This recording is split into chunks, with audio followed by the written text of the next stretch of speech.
How to use salts. Different salts for different dishes because they're not the same.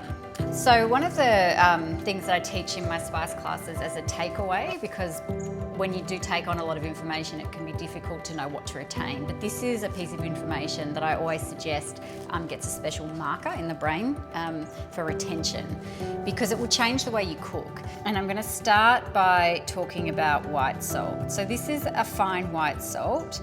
And when I talk about fine white salt, I really am talking about lake or sea salts, so not iodized table salts, because iodized salts are very stripping and they have a brutal quality that tends to strip back some of the more nuanced aromatic profiles in spice and produce, and I'm all for nuanced aromatic profiles, so I stay away from those sorts of salts.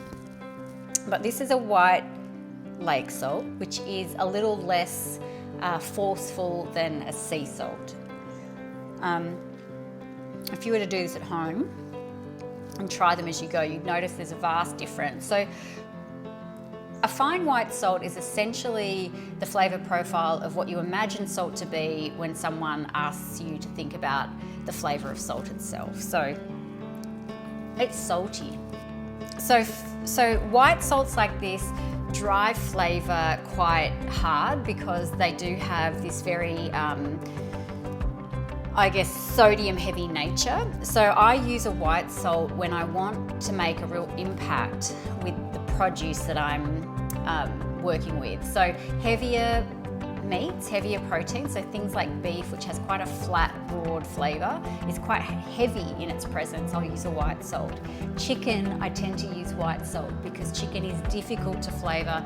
It's not heavy like beef, but it's slippery, if I can put it that way. It doesn't take on flavour very easily. It tends to elude flavour, and that's because its flesh is quite opaque and dense. So white salt penetrates some of that flesh profile.